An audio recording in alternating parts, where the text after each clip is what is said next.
근데 어제 대정부 질문 주요 키워드 짚어보겠는데 먼저 전직 대통령 사면론 또 언급됐어요, 고 기자. 네, 그렇습니다. 국민의힘 서병수 의원이 네. 어제 경제 분야 대정부 질문에서 박근혜 씨를 사면해야 된다고 주장했습니다. 많은 국민들이 탄핵이 잘못됐다고 믿고 있다면서 징역형의 벌금, 추징금을 낼 만큼 범죄를 저질렀는지 보통 상식을 가진 저로서는 이해하기 힘들다고 말한 건데요. 그러면서 두 전직 대통령의 석방을 문재인 대통령께 건의해 주시겠느냐 이렇게 물었습니다. 홍남기 총리 직무대행은 대통령 고유 권한 사항이라 제가 판단할 사항은 네. 아니라고 얘기했습니다. 그런데 한 사람만 하는 얘기가 아닙니다. 지금 들어온 속보를 좀 전해드리면요. 문재인 대통령과 오찬을 한 오세훈 서울시장과 박형준 부산시장 역시 네. 이명박 씨와 박근혜 씨의 사면을 대통령에게 요구했다고 전해졌습니다. 네.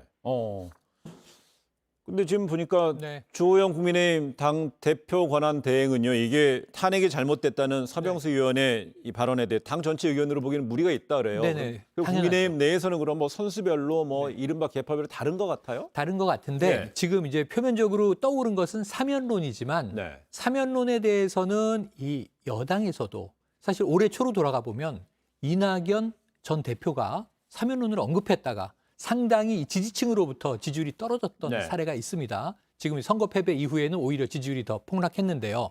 자, 문제는 야권에서는 사면론은 대세라고 봅니다.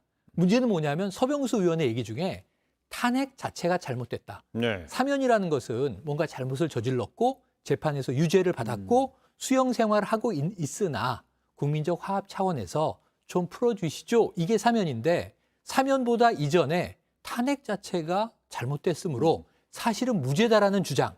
이거는 야당이 다수로 받아들이면 큰일 날 수 있는 대목이거든요. 그래. 이 재보선에서의 대승을 좀 잘못 해석하는 거 아니냐 하는 이야기가 당 내에서 국민의힘 내에서도 나오고 있는 이유가 그럼 되겠습니다. 당연히 보니까 더불어민주당에서는요, 이 서 의원의 발언에 대해서 이 촛불 민심을 정면으로 부정하는 거다, 그렇습니다. 거스르는 것이다. 근데 네. 재보궐선거의 결과를 오역하는 것이다. 맞습니다. 더불어민주당 바로 그냥 반격을 했어요. 그러니까 이것은 뭐 이 지금 여당 지지층은 이야기할 것도 없고 중도층의 시민들 이번에 상당히 국민의힘 서울시장, 부산시장 후보를 지지했던 시민들 입장에서도 이 촛불 혁명 그리고 우리가 그 이유가 됐던 탄핵, 박근혜 전 대통령의 탄핵 이 부분을 부정하는 것은 아마 다수가 받아들이긴 어려울 것으로 읽힙니다.